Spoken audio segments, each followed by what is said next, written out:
That final moment of this episode is quite the cliffhanger. Raphtalia has to make a very important decision. It's a decision that no one else can make but her, which is what Naofumi was trying to tell Philo. It was like, look, back down. Don't say anything. Don't do anything. This is Raphtalia's decision to make. It's a very vital piece to her character. It's very important for her development, but also for her to confront her past and finally overcome it. Here's the thing.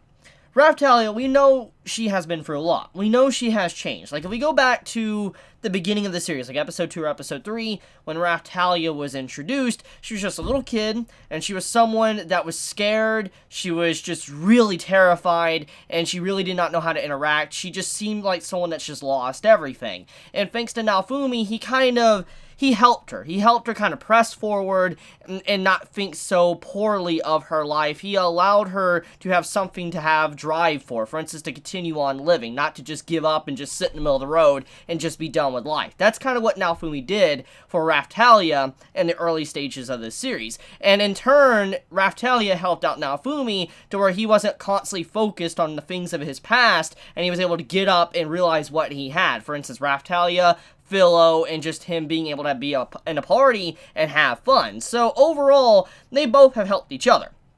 But at the same time, the main issues that Raphtalia has had has not really been answered. It's very similar to Naofumi, and both of these characters have their own past that they have to handle in their own way, which is one of the reasons why Naofumi knows it's not right for him to intervene and stop Raphtalia from doing whatever she wants to do. Because, let's be real here, if Naofumi was given the option to face mine and do what he wanted without any repercussions, or if he had the option to finally end her, he might do it. He might actually end the king and, the princess mine just to be able to have some peace of mind. So that's the big point here, is that Naofumi knows from his own experience, his own hatred, how it feels to be driven by it, and that's why he cannot jump in front of Raphtalia and say, do not do this. So Raphtalia has to make a very important decision, something that one day Naofumi is going to have to make a decision for. And so this is kind of like a precursor to that. So let's look at what Raphtalia could potentially do here, and what does it fundamentally mean. So if Raphtalia carries through, and let's say she takes this nobleman's life, obviously, in that moment, she will probably be a little bit at ease. Like, she's like, I ended the person that ruined my life, ruined someone I cared about's life, because we see flashbacks throughout this episode. It's very obvious that this man has done so many horrific things to Raphtalia, and probably the people around her, that she just has a lot of bad blood with this man, and she just wants to see him gone. Never to hurt anyone again. And that's the point here, is that this weighs in with Raphtalia's character development that she got at the beginning of the series. See, the whole point of Raphtalia picking up the sword was that she would be someone that would fight for others, for they would not have done to them what was done to Raphtalia. For instance, like Raphtalia, her childhood ruined, her family gone, her friends gone, and so Raphtalia picked up the blade because she didn't want other demi-humans to be like her, even children in general. And so her potentially taking this man's life could actually carry on with her character development she got at the beginning of the series. Stopping others from having pain done to them. So it would carry that, but at the same time, there's a bigger message here. If she does do that, she will paint the Shield Hero and herself as evil individuals. Regardless of what we know as the viewers, once again, actions speak louder than words. It does. And regardless, if they knew that Raphtalia killed someone, because obviously he would be dead, that would be an action, that would mean that the Shield Hero and his entire party would be painted in a bad light. There would never be any hope for probably negotiations, because they would truly believe that this man is in fact evil, and the people underneath him are in fact evil, which would once again concrete the fact that he may have a brainwashing shield that could actually cause people to kill others. So in that moment, it is definitely not good for Raphtalia to probably carry on with the act and end the man. However, even if Naofumi knows this, Like I said, he has no rights to intervene in this because he has his own problems with Mine and the king. So he can't really stop her. This is her decision to make. And that is why he's giving that. Because how much he trusts her, but how much he loves her as family, he is willing to sacrifice if he needs to sacrifice.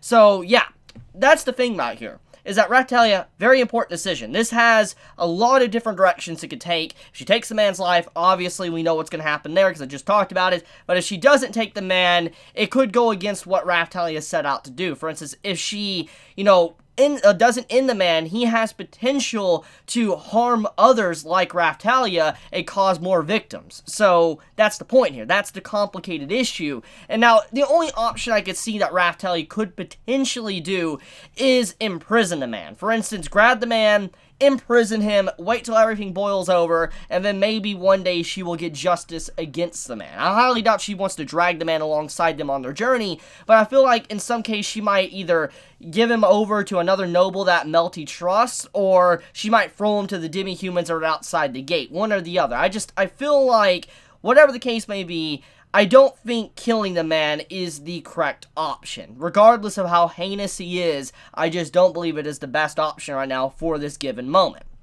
But, let's talk about the character. So the nobleman, why does, Raphtalia not like him? Obviously, he doesn't like demi-humans. I mean, we could see how he interacted with Melty in this episode, and he's like, oh, just flies outside the gate. He was basically, implying that demi-humans are just insects, which is just outright horrible. But to carry further on, his entire attire to just the whip in general, it's obvious that he is a slave owner. He is someone that really loves the fact of demi-humans being underneath humans, and just the whip and attire really express that, his entire character design. And the way he actually looks at just demi-humans, or the way he treated Raphtalia, the way he talked to her, there's just so many things that prove that he was not a good individual by any means, that this man is definitely someone that thinks that others beneath him, even probably, peasants, like, civilians, regular civilians, are probably beneath him, and just he could do with whatever he wants with their life. Their life is forfeit compared to him. So he feels like he's better than everyone. That's kind of what you can get. It's not just for demi-humans, but most likely for humans as well. So he's not a good man, and that is one of the big reasons why, he does need to be dealt with. I mean, he is someone that is obviously just a grunt in the grand scheme of things when we look at the bigger picture of what this episode is setting up, which, let's get right into that. So, he presents in this episode the cross, the bow, the sword, and the spear. To Melty, he just shows it off, which basically meant that he is a follower of the church, like the three-hero church or whatever, and which means that that church is completely against the shield hero. Now, I've talked about it already in length a few episodes back of how it's obvious the church holds a lot of power in this society. You have it to where you have the monarchy and stuff with how, the royalty control things, and then you have, the church that controls another section of the government, and so they're constantly competing. They have their own say, it's like the Pope and, let's say, a president, constantly debating on what should happen within a country. And the more and more I see stuff like this, for instance, the grunt presenting a cross and seeing how much weight it has, it seems like the church is slowly eroding away the royalty to gain power. That's what it looks like, and maybe this is one of the big driving forces into why Naofumi is such a target, because even though at the beginning of the series, Mine obviously started some crap with Naofumi, it's very obvious that maybe the king, deep down, he might have done what he did to the shield hero because he truly believed Mine. The more and more I look at the king's character and how he interacted with the others in this episode and how he reacted to finding out Melty is still gone, it seems like he is a good father. It seems like he does care about his daughters. And I feel like because of what type of father he is, he's very gullible. He's someone that will easily fall for whatever his daughters say. So I feel like he, in turn, is just a victim of Mine and her personality, and that's why he treats the shield hero like he does. Now, he does state that stuff has been taken from him, once again, like harm to his family, by the shield hero. So we don't really know exactly what that is. It could lead to some of the animosity he had towards Naofumi at the beginning of the series, but I do believe deep down the reason why he's just so mean to Naofumi is because of Mine, and how he probably does believe what Mine said about Naofumi, because of just how she framed him.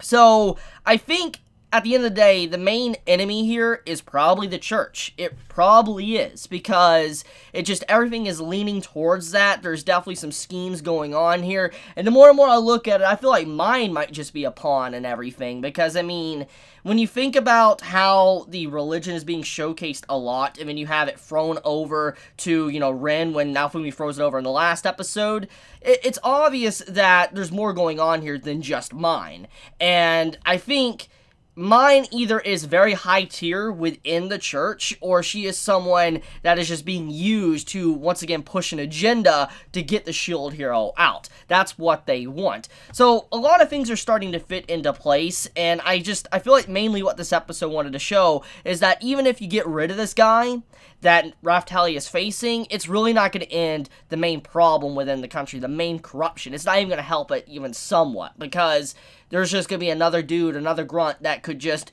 completely replace him. So the main way to get rid of the problem is to cut the head off the snake, which would probably be the leaders of this religion. That's what I would assume. So, yeah.